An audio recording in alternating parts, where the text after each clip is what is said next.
بسم الله الرحمن الرحيم. الحمد لله رب العالمين، والصلاة والسلام على نبينا محمد وآله وأصحابه أجمعين. أما بعد. عنوان ده د شاتو مچۍ. قرآن کریم د سورة النحل په 88 او 89 نمبر آیاتونو کې فرمایي: وَأَوْحَى رَبُّكَ إِلَى النَّحْلِ، او ستا رب د شاتو مچیو ته په زړه کې واچوله: أَنِ اتَّخِذِي مِنَ الْجِبَالِ بُيُوتًا، چې په غرونو کې کورونه جوړوئ، وَمِنَ الشَّجَرِ، او په ونو کې، وَمِمَّا يَعْرِشُونَ، او په هغو کې چې خلک جوړوي. یعنی دا خبره د شاتو د مچیو په فطرت کې موجوده ده چې غرونو، ونو او د خلکو په جوړو شوو چتو او بکسو کې کورونه جوړوي. ثم کلی من کل الثمرات، بیا د هر قسم میوونه خوراک کوئ. خو د ګلانو او میوو د پاره باید مچۍ لرې لرې باغونو ته لاړې شي. نو کله چې لرې ځایونو او باغونو ته ځي، الله د تلو او راتلو طریقه ورته ښایي.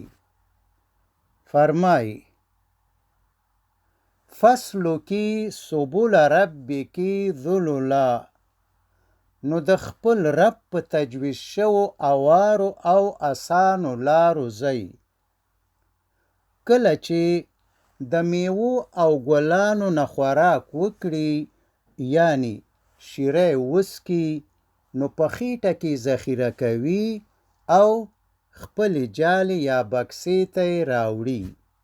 کله چې جالې ته ننوځي، نو د ګېډې نه د خولې د لارې نه راوباسي او نورو کاریګرو یا ورکرو ته ورکوي. قرآن فرمایي: یخرج من بطونها شراب مختلف الوانه، د دوی د ګېډو نه یو مشروب یا شات راوځي چې مختلف رنګونه لري. فیه شفاء للناس، او په دې شاتو کې شفا ده د انسانانو د پاره. ان فی ذلک لآیة لقوم یتفکرون، په یقیني ډول په دې کې د الله د قدرت یو دلیل او نشانه ده د هغو خلکو د پاره چې غور او فکر کوي. په دې مبارک آیات کې څو داسې حقایق شته چې واقعاً دا ثابتوي چې قرآن کریم د الله پاک کلام دی.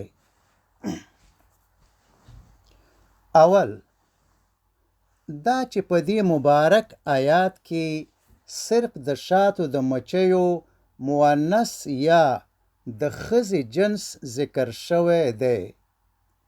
یعنی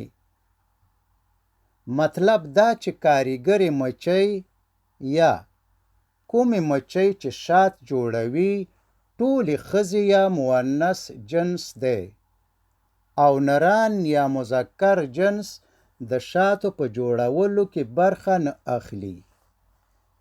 شکسپیر او د هغې وخت خلکو دا خیال و چې نران یا مذکر جنس کار کوي، او کله چې جالې یا بکسې ته راځي، نو باچا یا کنګ ته رپورټ او جواب ورکوي.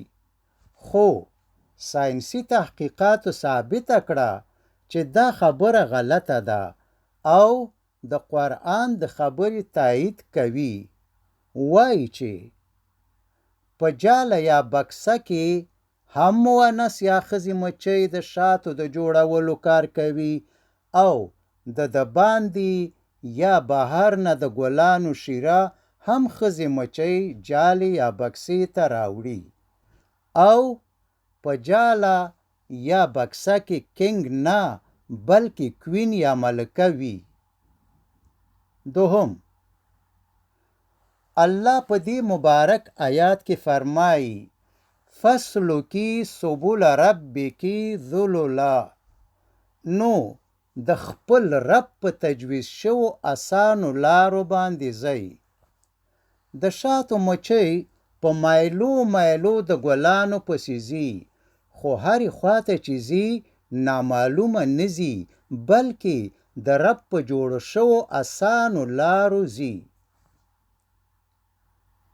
الله دوی ته دا استعداد او مهارت ورکړی دی چې کله د خپلو جالو یا بکسو نه وځي یوه لار نیسي، په مایلو مایلو لرې هر چیرته چې باغ او ګلان پیدا کړي د ګلانو نه شیره راټولوي او بیرته جالې یا بکسې ته په هماغه لاره ځي په کومه چې راغلې وه او ځان خپل کور ته رسوي. وان فریش چې په 1973 کال کې د شاتو په مچیو د ریسرچ په وجه د نوبل پرایز یا جایزه اخیستې وه، هغه وایي کله چې د شاتو مچۍ د ګلانو یو نوی باغ پیدا کړي نو بیا دا مچۍ خپلې بکسې، کور یا جالې ته ځي او خپلو ټولو ملګرو او کاریګرو ته د ګلانو د نوي باغ په باره کې معلومات او باغ ته د تلو او رسیدو مکمله نقشه، هدایت او ډایرکشن ورکوي. یو قسم حرکتونه کوي چې بالکل هغه باغ ته د تلو د لارو مکمله نقشه جوړوي. یعنی په ډیرو عجیبو حرکتو او اشارو ملګرو او نورو کارکوونکو ته وایي او پویوي چې کمی لارې باغ ته د رسیدو دپاره استعمال کړي. کولی شئ چې په خپله په یوټیوب کې وګورئ. دریم، په دې مبارک آیات کې الله فرمایي یخرجو من بطونها شراب، د دې مچیو د ګیډو نه یو مشروب یعنی شات راوځي. زیات خلک فکر کوي چې دا به د مچیو فضله مواد یا امتیازي وي، بیادبي معاف. خو په آیات مبارک کې نه فضله مواد ذکر شوي او نه ورته اشاره شوې ده. اوس ساینسي تحقیقاتو معلومه کړې ده چې د شاتو مچۍ 2 معدې یا سټامک لري. یوه معده یې د هغې خوراکونو او هغو موادو دپاره ده چې په خپله خوري، او بله معده یې د ګلانو د شیرې د ذخیره کولو دپاره ده. یعنی کله چې د مختلفو ګلانو شیره وڅکي په دې معده کې یې ذخیره کوي. کله چې ډکه شي نو کور، جالې یا بکسې ته یې راوړي.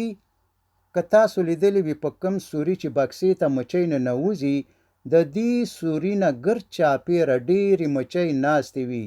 دا محافظې مچۍ یا سکورټي دي. نو هره مچۍ چې د بهر نه راځي او بکسې ته ننوځي نو اول د دې سکورټي یا محافظوي مچیو په واسطه چک کیږي. که چیرته په خراب ګل یا مردارۍ باندې ناسته وي نو وزرونه یې غوڅوي او لاندې خطا کوي او بکسې ته یې نه پرېږدي. او که صحیح او پاکه وي نو د ننوتلو اجازه ورکوي. کله چې دننه ننوځي نو بیا راوړل شوې شیره د خپلې خولې د لارې د ګیډې نه راوباسي او د هغې مچۍ په خوله کې ورچوي، کومه چې په بکسه یا جاله کې کار کوي، او هغه بیا په هغو سوریو کې ورچوي کوم چې د کارکوونکو مچیو په واسطه د شاتو دپاره جوړ شوي دي. شات دومره پاک دي چې په جوړېدو کې دومره احتیاط نه کار اخیستل کیږي که فرضاً د شاتو مچۍ څوک وچیچي نو نیشي په سړي کې پاتې کیږي، او که مچۍ د نیش ته راوښکلو کوشش وکړي نو کلمې هم پسې وروځي او مړه کیږي. شاید دا د دې دپاره وي چې د دې مچۍ او نیش په واسطه د انسان نه کوم میکروب وغیره شاتو ته لاړ نشي. والله اعلم. د دې پسې فرمایي مختلفون الوانه چې مختلف رنگونه لري. پوهیږو چې د غواګانو او میخو شوده صرف یو سپین رنگ لري، مګر شات څو رنگونه لري لکه سره، زیړ، سپین او تور.